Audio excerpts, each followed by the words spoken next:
All right, there we go. Yeah, so we live right now. So right now I'm with spiritual level of being. Bishop Nathan of the Gnostic Union is here with me tonight, early morning, I guess you could say, about to be. Before we start, Nathan, tell everybody exactly where they can find you at. Like, what are your social handles, where they can watch your videos, and so on and so forth. Well, they can find me on YouTube, which is where I do most of my business, Spiritual Level of Being, which is in the title. You can also find me on the Gnostic Union. I'm a bishop there of the Gnostic Union. And we also have here with us also Bishop Tyrone, and we also have Bishop Lorenzo. We also have Bishop Jason Jones, but he's mostly stepped back and he's still a wonderful man. We have Bishop Randall, and we've also had like a slight split, so we still recognize each other, but we have Bishop Bill and Jody on another side of things. So yeah, but separate organization, recognizing each other. So you can find me there on Gnostic Union, on YouTube as well, and on Facebook, and Facebook as well for Spiritual Level of Being. I do TikTok, but that's my shit and gig account. I don't really use it much. I like YouTube and Facebook. So that's where you can find me.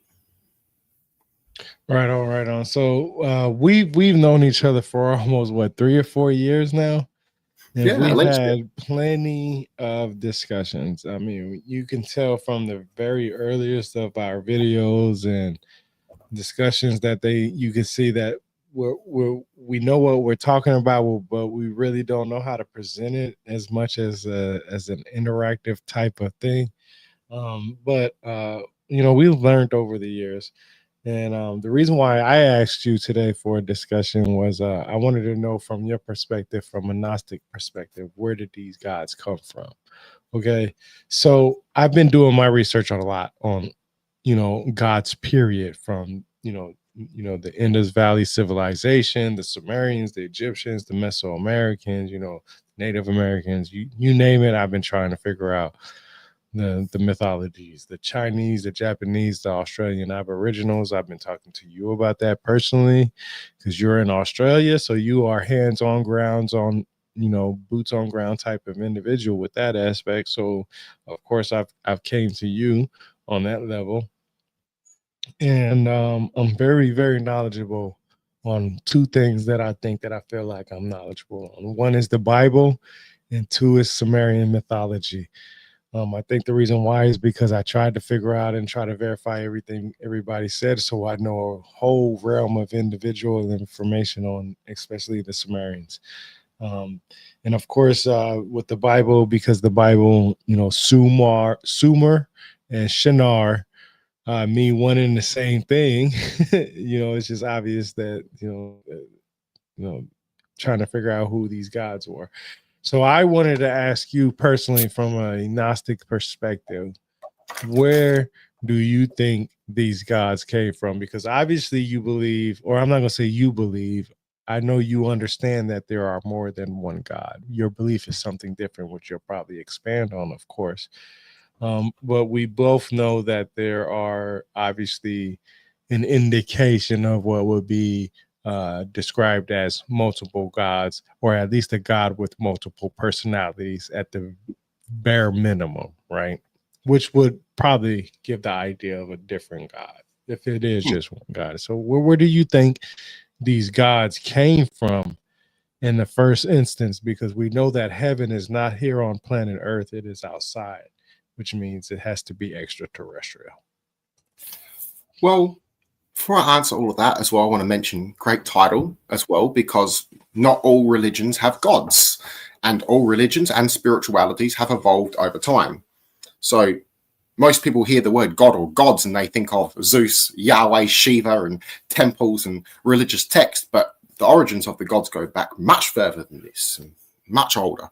So the earliest evidence we have that is accepted universally amongst scholars of humans possibly imagining spiritual beings or even gods dates to at least 40,000 years, but it's very likely older. That's just the canonically accepted term within archaeological evidence, in a sense that is not debunked or not debated. So we have origins that go back much further. So we have the carvings like, say, Venus of Holfast, which is not actually to do anything with the Venus goddess. This is just a name. So this was carved from mammoth ivory, possibly 48,000 years ago and even older. And it depicts a pregnant woman figure. So this could possibly be a goddess, a fertility symbol, or even Mother Earth depicted in a goddess form, as goddess worship is really just actually nature worship in its true form and essence. We also have the Lion Man, which is carved from mammoth ivory, dating to 40,000 years ago, which some scholars believe to be either a spirit guide or a shape-shifting spirit, which depicts a man with a lion head, so half human, half lion. And I believe, like many scholars, that this will evolve eventually into the half animal, half god hybrids, if you will. We have also found a seashell necklace, which has got carvings in it, which was possibly used in some form of shamanic ritual or possibly even just jewelry, which dates to 120,000 years ago. We have burial sites which date back to 100,000 years ago and even older, of Neanderthals depicting some form of pre-Homo sapien religion or spirituality, even burying them in circles or with objects. So the twist is, because we also found cannabis and even psychedelics in some of these burials, I don't think the gods really started just from divine revelations or spiritual experiences that we recognize today, but rather with a mix of symbolic thinking, chemical alteration, if you will. And by that, I mean with experimenting with psychedelics, cannabis, and fasting, and also said brewery, as they also had psychedelic alcohol, which will also be used in different periods of times, which I believed out of these mind-altering experiences or hallucinations shaping the idea of supernatural beings. So rather than an unexplained awakening, I'm rather suggesting the origins of gods as a psychochemical evolution. So with an altered state of mind mixed with fear, death, or dreams, sex, and nature itself, this birthed the concept of what we see as divine entities or spiritual beings or the many gods of this world. So we have evidence that goes back to roughly 50,000 to 30,000 years old, with human burials being buried with some form of goods and also cannabis, psychedelics as well, alcohol. So that indicates some form of afterlife in a belief, as you wouldn't be attempting to bury stuff to take with you otherwise. So astrology as well, farming, this would have a huge impact on religions and later the gods itself, and goddess worship, I believe, revolving from around women growing hemp, and while spirit guides would evolve from the male hunting groups and including both male and female shamanic rituals. So we find religious and mystical names even for magic mushrooms, such as the flesh of the gods, even found in Sumeria, and symbolically shaped like penises, representing the god's penis even. And cannabis, the sweet-smelling fragrance of the goddess even, and the burning bush in some lore, or the forbidden fruit, the tree of knowledge. And cannabis was also used for childbirth. We have found young girls, which would be children by our states or teenagers, that weren't ready to give birth, that have died, and they found cannabis inside their private parts to stop the swelling. And I have a text here, which is also from the book History of the Goddess from the Ice Age of the Bible. It's from Edward Dodge. See, that's what I like. That's what I like, is that, you know, a lot of people will hear that and won't necessarily like what you said, but you brought a book that you've read. Now, that's not something that you went to go seek, right? That's not something you went to go say, hey, I wonder if this happened. The book was interesting to you. It had an introduction. Just like we know how Amazon has introductions for every book, Goodreads and all these other places, you know, and you're like, oh, that's an interesting book. Let me go read this book. You go read this book, and then you find something that nobody else is talking about, which you just shared, which is interesting. Because, you know, the idea that a lot of our information is being hidden from us, I don't believe. I don't believe information is being hidden from us. I think lazy people are saying that, because the information is clearly out there, because eventually somebody's sharing what is out there. It's up to you to go out there and be like, okay, now I got to go get this book myself. Like how, like you just shared the book. So everybody that just heard what you said and seen you share that book, anybody that said that's not true, who hasn't read that book, doesn't understand why that is put in the book in the first place for you to understand. They're just saying that because they don't think they're saying that for the reason that, for one or two reasons. One, they weren't the first person to come up with this information, or two, it doesn't go with their narrative. But what is your narrative? Are you having a narrative for facts, or are you having a narrative feel good? And that's a lot of problems in this world, is that people are looking for things to make them feel good inside. Okay, whether it's morally or just integrity, people want to feel good, right? That's why people say, always be respectful for people, or be moral. Like if you found a couple of $100 on the ground, what would you do with it? Well, some people's morals would be like, I will go pay off bills that I owe, right? Because I found it. And some other people's morals would be to turn it into where the establishment where it was dropped at, right? But God sends blessings in different ways, right? Somebody else's downfall is somebody else's blessing. That's just the way it is. You have to give and take. That's the duality, exactly, the duality of the scale. So because something good happened to you, something bad had to happen to somebody else. It's just the way it is. It's how it counters the balance of who we are and what we are as a species of humans and an individual, and even a group of species just on this planet. You know, um, I always like it when people share sources, because now you're telling me this book, from what I see personally, you're saying, hey, I know this because I read this book. Well, I didn't know it then, but I know it now. Now, if I want to know more, guess what I got to do? I got to get that book.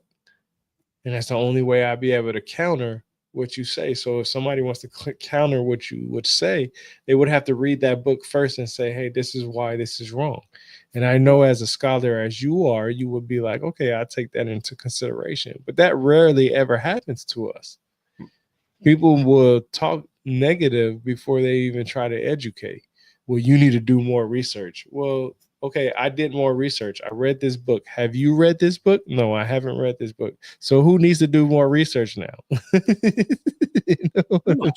Well, this book has the source of it, because this text here is from Egypt, and it's in 150 BC when it was written, and it states here, it's only a bit of a text, so Ebers or Ubis Papyrus 821, which is the number of it, so you can look this text up. So these texts do exist as well. There's two cases of them. This is one of them. So the other one might have been Greek, or it might have been in the Jewish regions where they discovered it, or it might be Egypt as well. But here's the text. Another to cool the uterus and eliminate its heat. Cannabis ground in honey introduced into her vagina. This is a contraction. So this was to cool down the swelling. And this was done before the Iron Age, before the Bronze Age. This was done in early human era of our civilization, when they started farming, when they start growing, mixing with chemicals, not chemicals, mixing with plants, just experimenting. So we had to experiment to get where we were. That would have been seen as technology. So even the act of religion in itself is a kind of technology in a sense. And why I'm going to mention that, it's an ascension technology. It's not really technology in a thing, it's an idea. It's an idea to ascend. It's a vehicle. So a vehicle to be pointed towards a god or deity or the highest good. So that's the point of religion.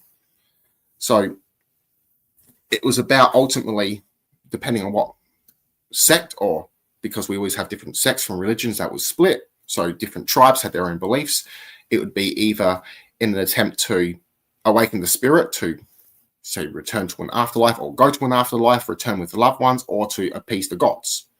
So famine, try to calm that down, for instance. Let's do a sacrifice. We have low crops. Let's do a sacrifice and honor the gods to get better crops next year. You have all this sort of stuff playing in mind as well. Another thing is early human warfare. We see temples also being destroyed, and before temples, we had relics even being taken from other tribes. That was their gods. So it's like, hey, we conquered you. We have power over your god. And we even have, say, early battles of afterwards, the aftermath of the battle, a temple would be ransacked and a shrine would have a toilet placed next to it.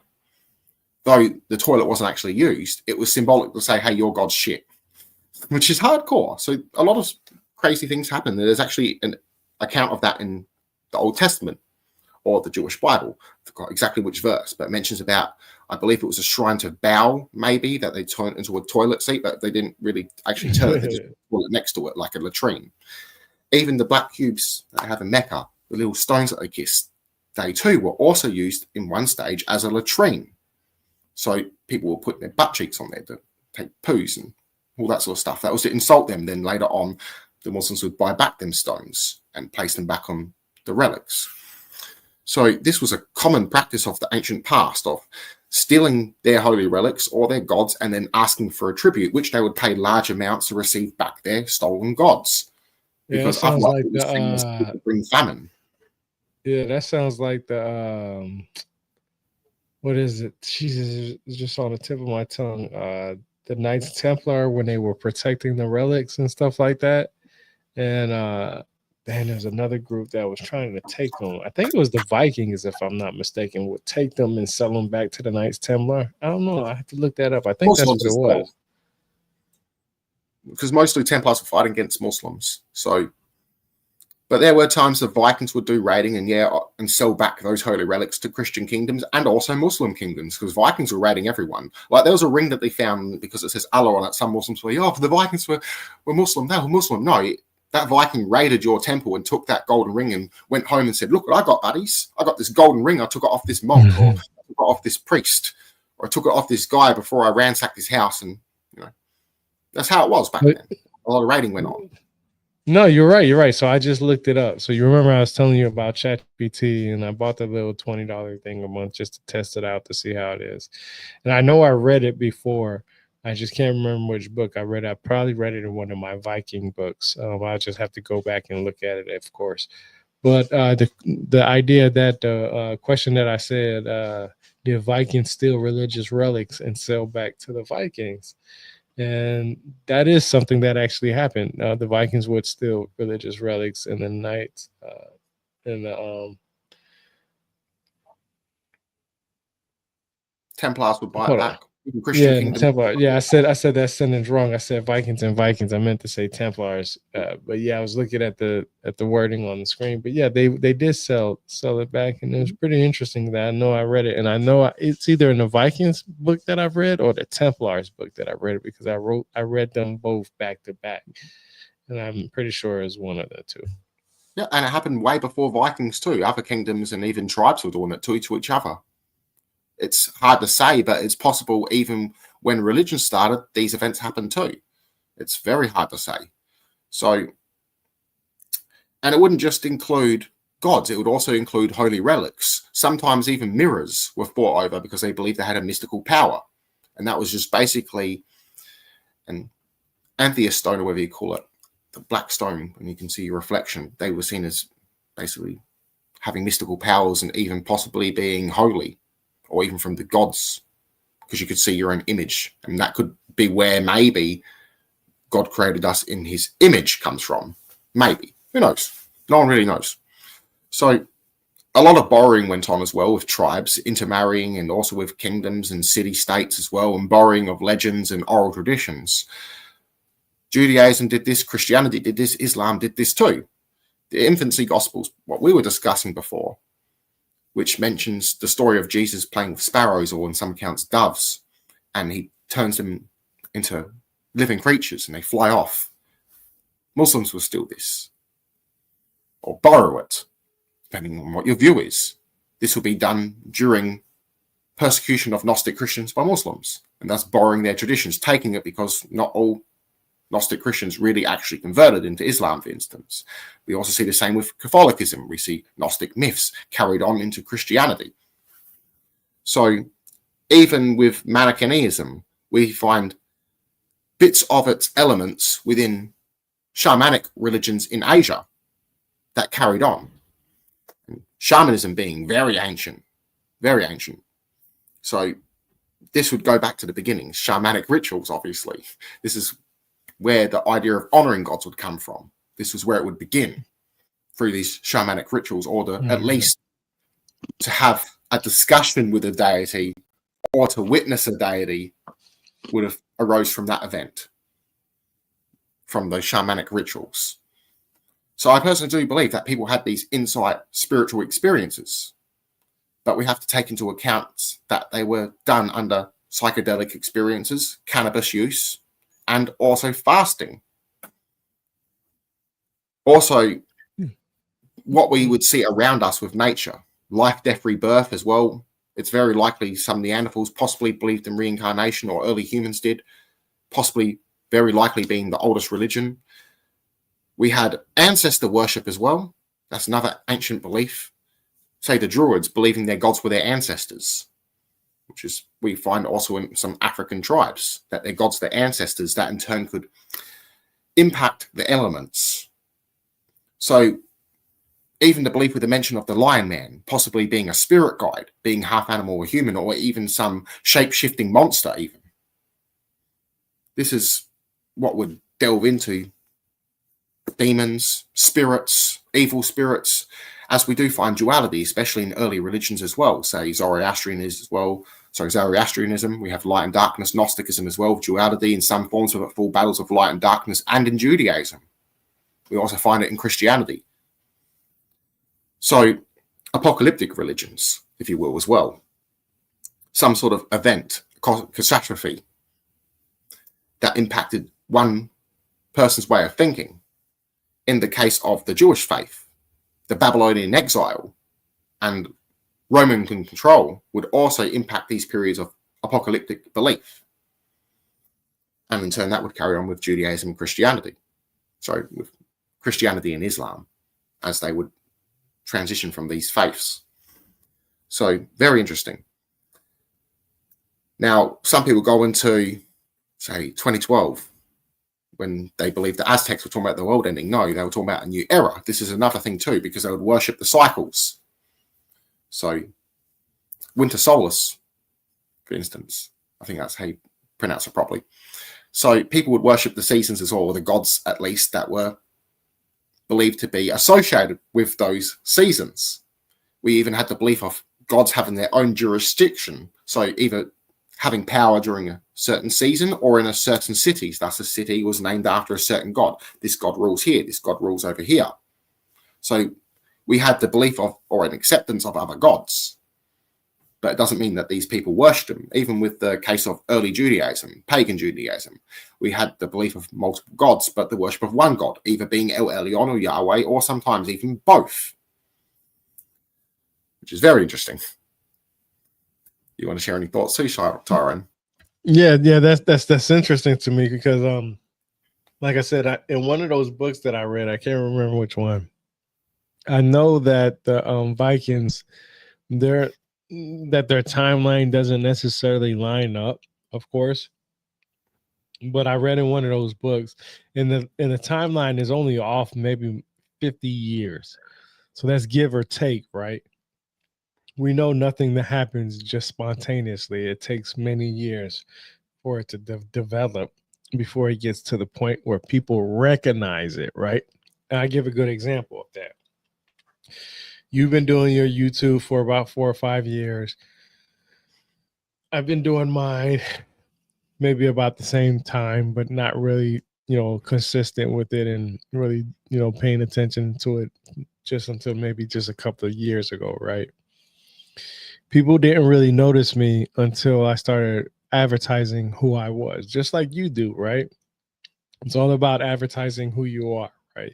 And that takes time. That takes time to build up, right? So 4 years from now, I'm still not at the point where I feel like I'm at the level at where I feel like people are asking me to come and do podcasts for them, right? Like I'll always have to reach out to do podcasts to other individuals, unless somebody watched me on somebody else's podcast that I had a friendship with or something like that. But it's never like, oh, I got to talk to this individual. And it's not that I'm trying to shoot for that. Is what I'm saying is that let's just say 2 years from now, I'm being asked, hey, can you fly out to this place and speak at this convention? Which I do want to speak at one convention at one time, because I feel like I meet different goals in my life. When people say I can't do something, I usually strive harder to reach that goal, right? I think that's what most of us is. But what I'm putting this is as a personal experience, is to understanding how religion and how these things can be pushed, is that it takes people with consistency to push this, so it doesn't just happen. So yes, even though the Vikings and the Knights Templar probably didn't really interact with what we understand in our timeline, we don't know when who was officially announced at that time. A lot of people still consider themselves Vikings of today in 2025. So how can you say that they ended at a certain time when people today even consider themselves Vikings, right? Because they can trace their bloodline to certain individuals, right? And timelines and where they're at. So how can you say a group of individuals really disappeared? Did they really disappear, or is it the knowledge of those people that disappeared, right? And that's for anybody: the Mayans, the Sumerians, the uh, the Australian, the Aboriginal Australians. I mean, this is anybody, right? Is it really, did they really disappear, or is it the knowledge that they knew of who themselves were disappear? And there's only a small select group of people that understand who they are and where they came from. That's why you have what is considered as, what we know as, what we say, ancestors or elders, because they have that true knowledge, right? But I bring that up for this reason, because a lot of what we share comes from what we've read. I've always said this: I can't read every single book in this world, and you can't read every single book in this world. But when we come together as individuals who truly want to understand and seek knowledge, we work with them. There are a lot of people out here who will block people because they don't like what their personality. So you're choosing that you dislike their personality over the information that they have. I don't care if I hate your guts. If you have information that I might need, I can't block you, because I'm only blocking my own knowledge, my own ability to gain knowledge. Why would I want to do that? Now I'm choosing my ego over what is truly what I'm trying to portray to people. When I hear people say, yeah, I really want to just get to the bottom of this, I want to know the truth, blah, blah, blah. But does the truth come with a price tag? And does the truth come with an ego? Because in my case, it doesn't, right? It comes with me trying to understand what everybody says. You can hate me all you want, and I can hate you all I want. But the knowledge between us is what matters the most, because guess what? Our primary and foundational beliefs is that we want to understand the truth. And because you can't do everything and I can't do anything, we have to, by natural means, to work together to understand it. Now, we can go ahead and be separate, but we can understand that our knowledge might help us bring us together, which a lot of people don't understand that. But it's always about ego and stuff. And that's why I say, when people come up with these timelines, because you know, I promise you, I cannot remember which one of the books that I've read, but I'll be going over it in the future, because I have that series on my website or on my YouTube channel, what I've learned from reading these books. I go over every book. I definitely marked it in one of those books, and I read like 6 or 7 Templar books, and I want to say I probably read about the same amount or maybe less Vikings. I probably read maybe less Vikings, but I read them back to back. So I read like a Templar's book, then I read a Viking book, then I read a Templar book, then I read a Viking book. And this was about like a year and a half ago. And I know that, and I understand it because I had a disagreement with an individual where he was telling me that it had to do something with Oak Island. And I can't remember what the actual discussion was about, but I told him that, there's a lot of mystery out there that a lot of people don't understand, because these timelines are given by people who want to create a narrative for their belief, not what's facts, but a narrative for their beliefs. So they pick the happy medium that makes them feel good. Yeah. So let me ask you this. So where do you think the ultimate God came from? Well, the ultimate God in mice little eyes, I guess you can say, with some ego here ahead, but all those, or on a theological standpoint, I would say the Most High. And I would say that's the law and order system of all things. Energy itself. You can even argue consciousness plays into all of this too. But the supreme order, and that's why you have text stating that God is unknowable, knowable through spirit. But that's your own primitive, limited knowledge of the said Supreme Most High.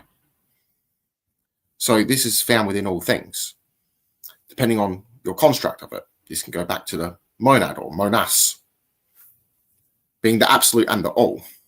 So nothing existing outside the mind of God. This is my idea of the Most High, where it coming to be through our understanding of consciousness, philosophy, theology, the evolving of it, coming to understand, seeking within, and realizing there's something higher than us and above our limited understanding than just mere man-made statues of a deity to worship, rather something above that, something that we did not create, that has always existed.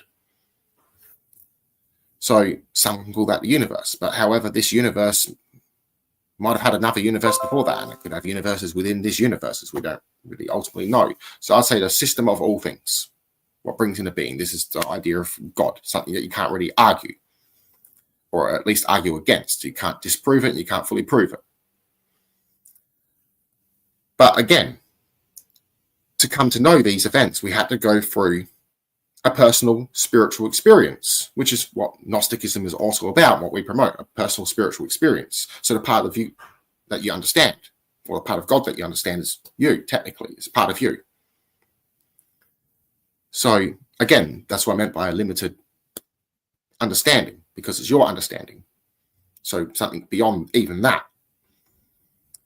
So with these personal experiences, they did begin out of psychedelic experiences, out of use of cannabis, even fasting, spiritual retreating.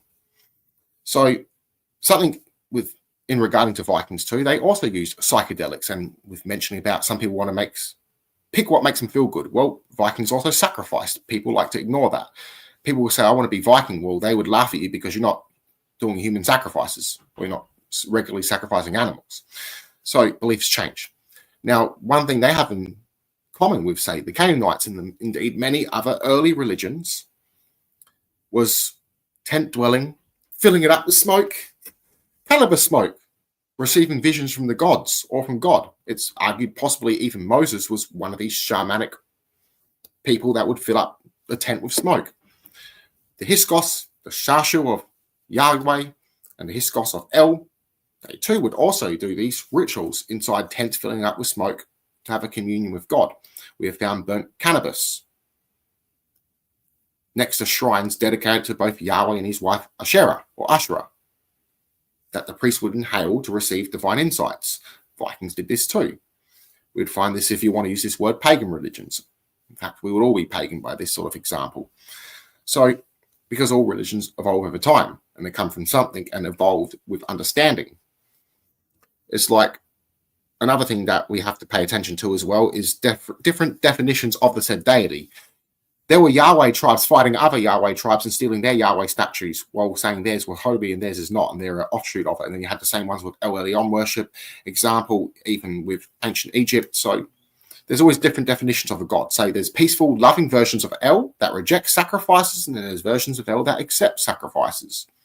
We have versions of Yahweh that are very violent, and some that's very dualistic of both good and bad. We have Zeus as well, in some stories being different, being more evil than other stories. So Ares, for instance, in Greek mythology, he's more of a victim, but he's a hero in Roman mythology. But he has a questionable story within that Roman mythology. So, yeah, which is also a thing, because we would replicate the gods by our own actions and what we're seeing in the world. We would see kings being overthrown, being replaced by their sons even, inherited. That's why you see in Deuteronomy 32.8 of the Dead Sea Scrolls, Yahweh inherits Israel from El Elyon, the Most High God. We even have beliefs of Baal inheriting the kingdom of heaven within the Ugaritic text from El Elyon. So again, we also find this in the Sumerian belief with Enki and Lil. We're being replaced by their children, or that role would replace, and they would have this version of this god named after this god, but it'll be a different god or different trait, or that would be my supreme god, but a lesser god to you, for instance. That went on in the ancient past. So some gods were elevated more than others within a said city or within a said culture. So regarding even El Elyon and even Yahweh worship, we don't just find this with the Canaanites, we also find this within the Hittites.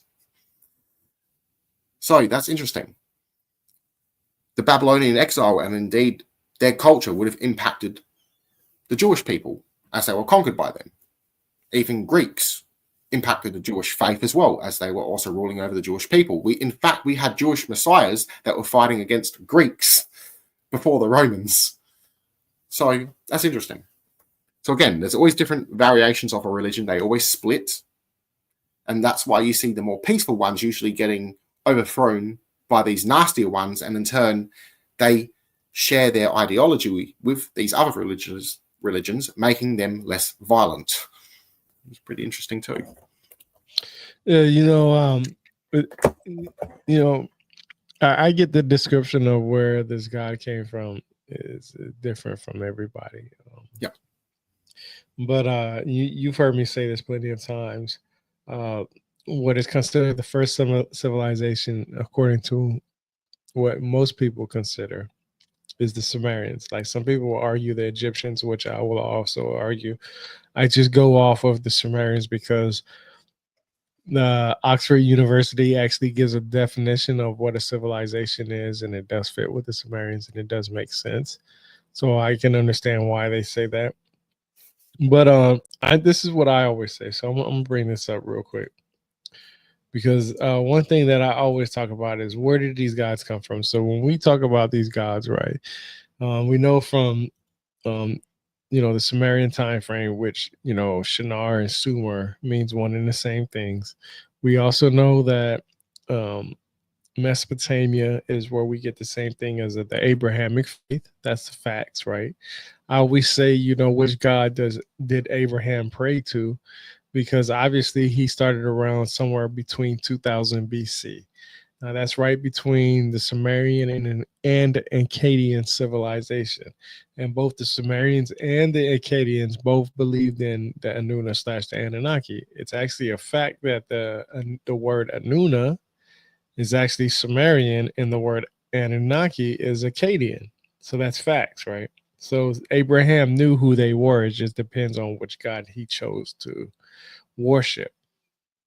But when I was reading the Oxford Handbook of Cuneiform Culture, which is this book right here, I have an actual presentation on how I talk about the Sumerians, talk about the Anuna/the Anunnaki came from the depths of the sea rather than some planet that orbits our sun every 3,600 years.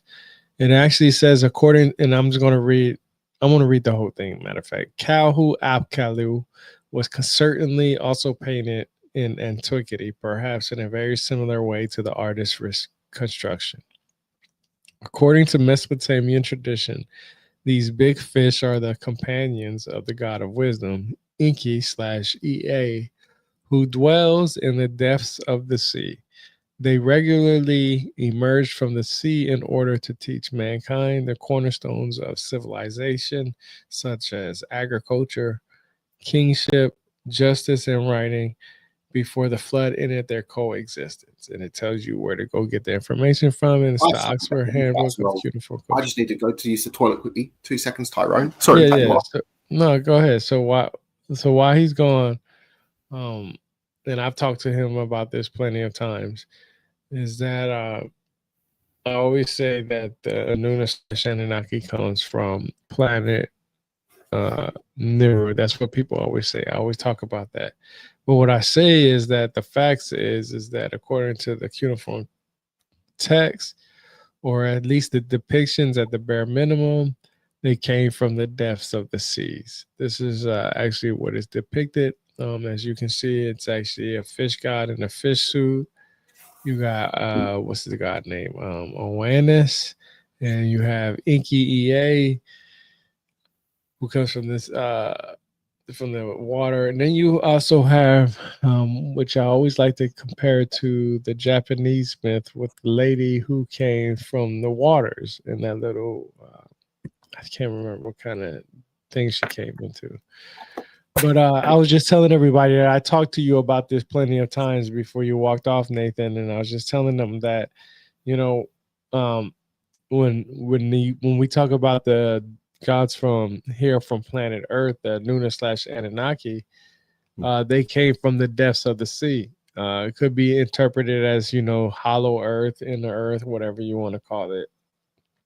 But this is actually what's in their Well, this is a great text because this cornerstone was also carried on in Judaism within the old prophets and then carried on by Jesus. I give a meaning of this too. The cornerstone is what's been rejected. In these old days, we had the rivalries between the shepherds and the farmers. So the Sumerians were bringing the two together, the farmers and the growers, also the farmers and the shepherds, because these two were at odds. Even in Egypt, a lot of Egyptians didn't like the shepherds because the shepherds were involved with the raiding parties that were raiding them. So, like the Saju and even Hyksos, which were also known as shepherds, they went out raiding. The Hyksos usurped the throne of Egypt. They were more civilized, and they would even adopt Egyptian gods and Egyptian names as well, while most worshipping El Elyon, while the Sashu worship Yahweh. So what's being rejected is the cornerstone. So this is what builds civilization, because they're rejecting the inner goodness and what can bring us together. So instead of rejecting one another, come together, and you got the secrets of civilization, basically. So not so much war, but coming together is what brings civilization. Otherwise, the civilization will tear in two. Civil war, for instance. So that's my little take on that one as well. Yeah, it's so amazing to me because, like I said, there's so many interpretations. So you're a Gnostic Christian, and I've showed you the book that I was reading, the Lost Scriptures books. That this book right here, Wonderful book. Lost Scriptures. Books that did not make it into the New Testament. We was talking about that. It's basically what people will consider the Apocrypha and stuff, so on and so forth. And there's different, you got it too. See, yeah, perfect. And what's interesting in this book is that before I bought this book, I've already known about everything that was in this book, right? Like I knew that there were already stories. I didn't see the actual translations that was, accepted from a respected individual or reputable individual. So, but I bought this book, and I was like, okay, I heard this story. Okay, that's cool. I know that. Oh, I heard this story. Oh, cool. Okay, cool. That I know that. And what's amazing to me is that what I understand about Gnostics or Gnosticism is that it's just like Christianity in the sense, or Catholicism in the sense, or Islam in a sense, where you have different views on things, like Sunni and Shiites, right? They have different views of their own religion. And but is it safe to say that every Gnostic believes that there's a greater good out there, like there's something greater than what is portrayed within us? Yeah, all Gnostics believe in the greater good, or we can do the greater good, whether you're an atheist Gnostic or a religious Gnostic or spiritual Gnostic. There's a concept of doing a greater good, or the belief in the greater good, something within us. So Gnosticism really is about, true Gnostic path is about inward seeking. Gnostic Christianity is about inward seeking and being like Christ for yourself. So what makes the term Christian or Christanos is little anointed one, or little Christ, someone in the pursuit of following the teachings of Jesus to become like. Now, that shouldn't be hard to think, because even in the goal of, say, Judaism or Christianity, in turn was to be like one of the saints or prophets, or in turn to be ready to be an angel of God, depending on the sect, as not all Jews believed in angels. Now, not all Christians believe that in turn you would become an angel. Some believe you become like an angel. But the earlier belief is you become an angel, basically, or higher than the angels. So you're still an angel, just a bit higher. So there's higher levels of heaven as well. There were also beliefs that the angels did not like us, and they would try to guard the heavens to keep us out of it. And there was rituals to do in order to access that divine realm and even chants. And one of those chants, which is from the old Merkaba mystics, carries on in a Saturday prayer that the Jewish people still use. I can tell you the name of it. I've got it saved in my phone. I think it's the El Adonai prayer. El Adonai prayer. I'll look it up. I'll double check just to make sure. I don't want to give people the wrong. While you're doing that, it's interesting to me because of the simple fact that you found it already. Yeah, it's El Adon. Yeah, go ahead. El Adon prayer. It's more like a poem. So yeah, I'm all good, Tyron. I just mentioned it, what it was. Oh, okay. Yeah. Oh shoot, I forgot what I was going to say. It's interesting to me because of the simple fact that, like I said, there's different interpretations and understandings throughout there, and there are some people who can work together, and there are people who can't work together. And like I said, we was talking about this book, The Lost Scriptures, right here, and there are things in here that Jesus does that would be looked at as very not nice, and people won't believe it because they would think that, you know, if he was sent by God, that he could do no wrong. But he was also a man. You know, some people would say he wasn't a God, that he was just a man, or some people say he was a son of God. Or, you know, there's so many theories out there. I'm not gonna get into it or whatnot. But the idea is that he came from a, you know, immaculate conception, and it's very interesting that to understand that not everybody holds the Virgin Mary as high as they should, even though she is the one who birthed Jesus in the first place. What's your take on that?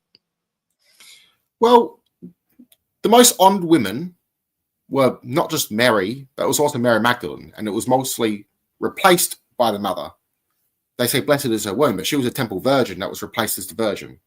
So Mary Magdalene holds a more special account. Why? Because she witnesses the raising of the Logos. She witnesses Christ raising up to become the one sitting at the right hand. So she's the first to witness the resurrection. That's why she was so important. So she chose to stay with Jesus where the disciples fled. And that's why he loved her more than the other disciples in the Gospel of Mary. And it's very likely the Gospel of John was replaced and put into John. But the thing is, the words he can also mean she in Greek. So aphtos can mean anything. He, she, it, they, them, this one. So it changes the whole text. And texts are clearly being edited, and you can see different authors that are writing this text, choice of words. So the honoring was of Mary Magdalene, and before this, it was also of Sophia, or the feminine aspect of God, the Holy Spirit that proceeds from the Father. So the life-giving spirit. This is what was honored, the divine feminine. So you had the divine masculine, the divine feminine. And then you had Christ sitting at the right hand of the Father. So this is where the Trinity somewhat plays into play, becoming the Logos. So we had Christians say Simon Magus, who was baptized by Philip, a disciple of Jesus. He actually knew the disciples, and he wrote. So this is the only account we have for a fact from someone that knew the disciples. So we don't have that original text. We only have the quotation of it from the church fathers before they destroyed it, but they still kept it, which is interesting. So he had a different belief too. He recognized the divine feminine and the divine masculine, and that in humans were meant to come together to be reunited as one, basically. So a consort. So he had the belief of Sophia as well being the life-giving spirit, or falling into creation and having to be redeemed as the human soul would return. So this belief as well would also transition with the belief of the Logos replacing Moses as God's word, which is interesting in Simon Magus' belief.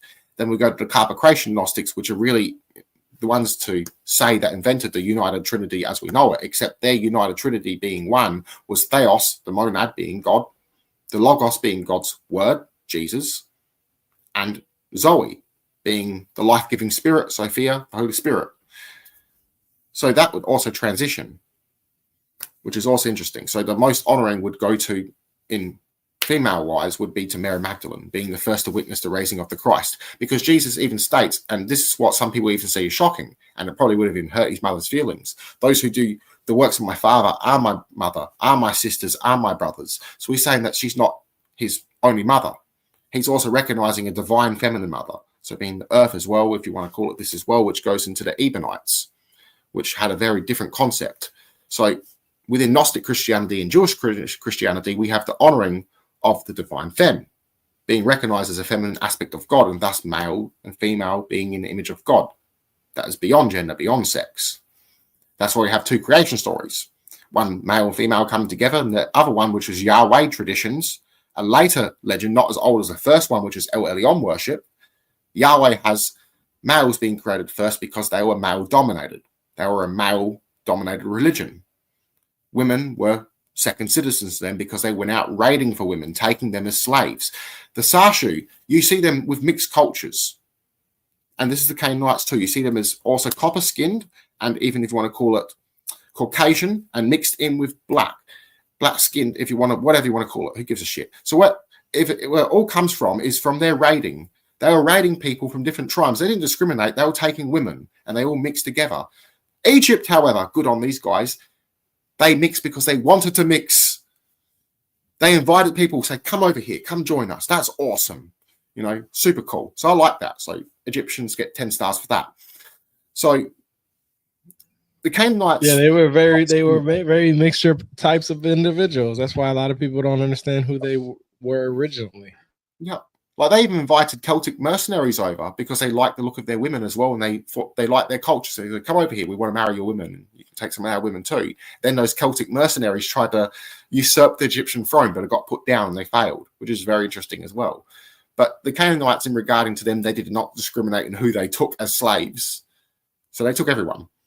Where if you go to, say, in the early Germanic periods of the Neolithic area, so Neolithic era, my bad.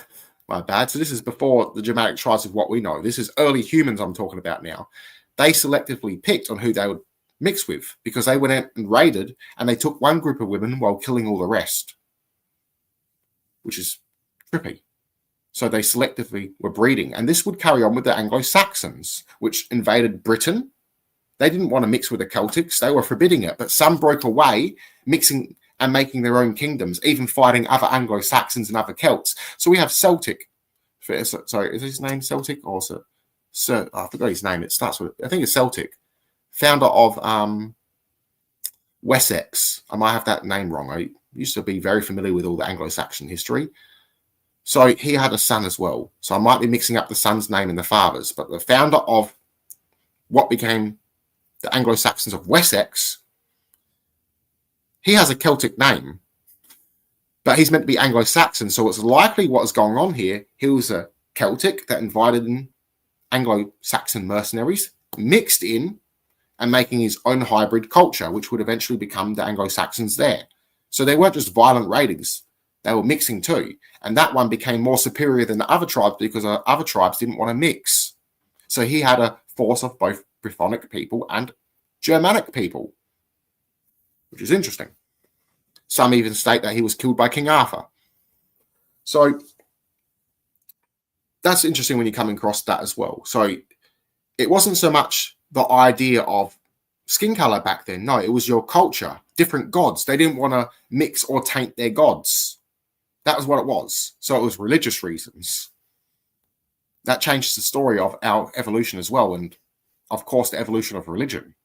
So it shows that religious wars have existed for a very, very, very, very, very, very long time. Yeah, so, you know, because we're about at the hour mark. Yeah. And this is about how long we keep our discussions. And I was just looking at, because you had said something earlier, and I had wrote it down. I got it right here on the sheet. So my Kindle's dead right now, so I got to use a sheet of paper. Let me actually see what exactly what I said where I made it. Okay, so you was talking about like and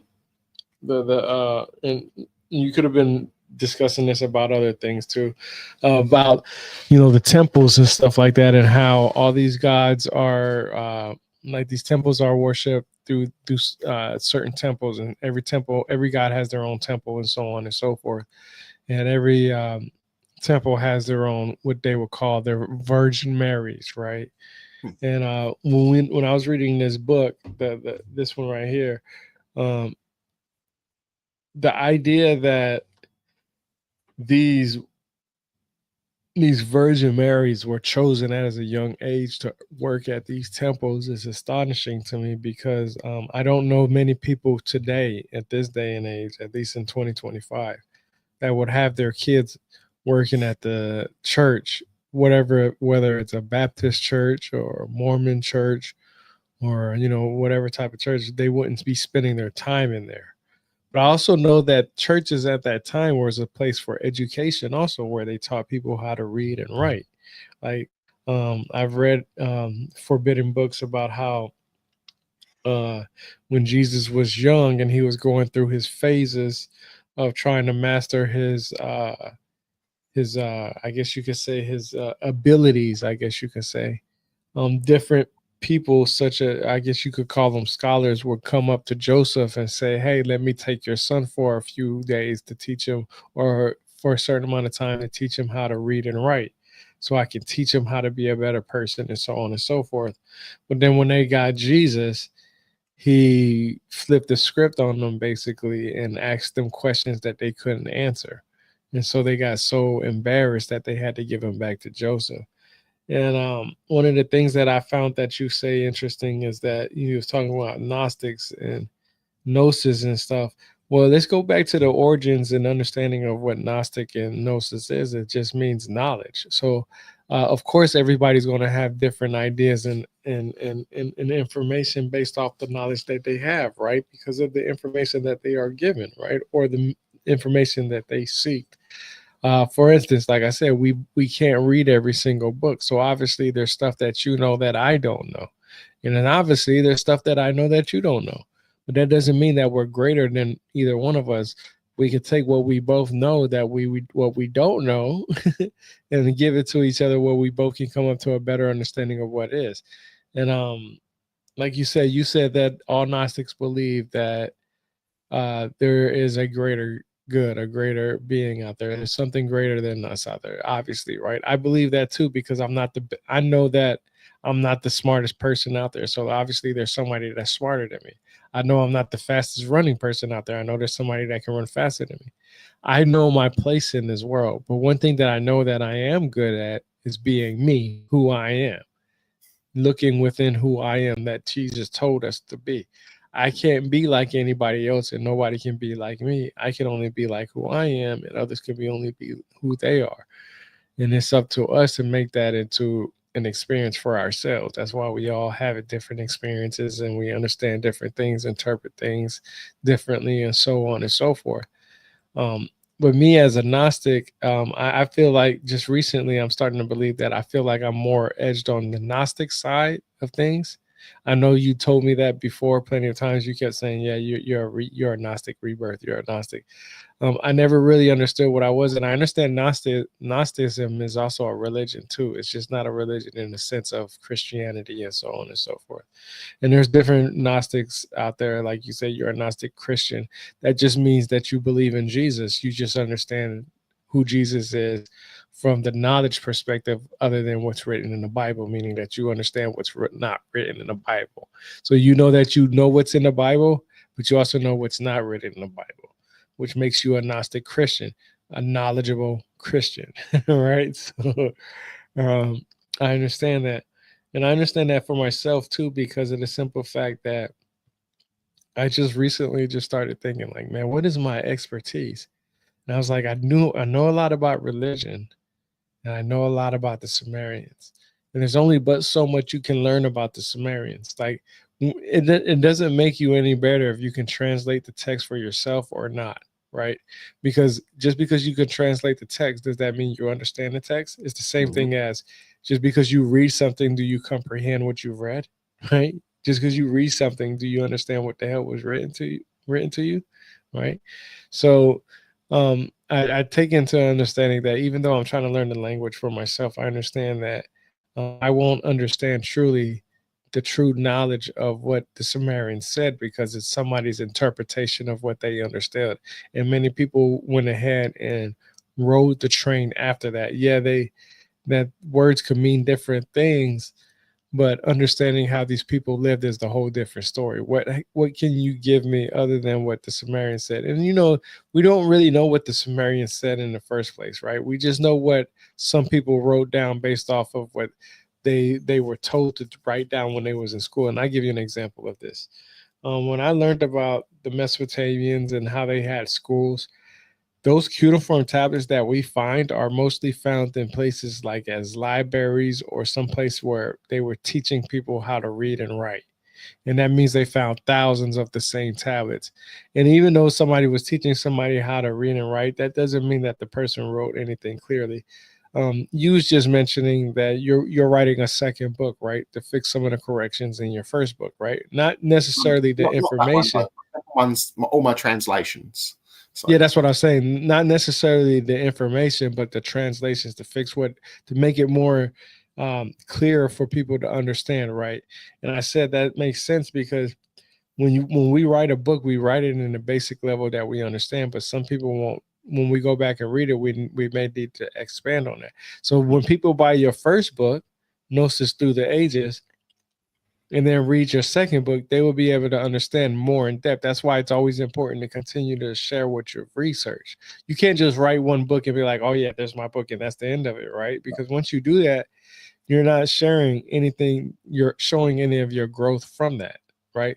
Like me, I want to do another book too. I just don't know how to start it. And I'm still thinking about how to do it, but I do want to write another book. But not just because I'm not writing another book doesn't mean that I'm not expanding my knowledge. I literally have a website, rebirthoftheword.com, that I update monthly of things that I've known. And you can see the progression in my knowledge that I've gained through my journey, through my origins of history from learning from that stuff.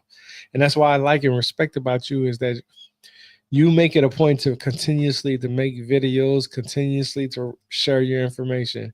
And you even said yourself that I need to go back and make some more things clearer to some people, which is in your book. You're not fixing anything per se. You're fixing just a presentation, I guess you could say, right? Respectfully, right? Because we can always better our presentation and stuff. That's how we grow. I didn't come into this as an author, and I know you're not an author either. You're just a regular Joe guy, just like me, who was interested in this stuff. And you was just like, shit, I got a lot of knowledge in my head. I need to put it in a book.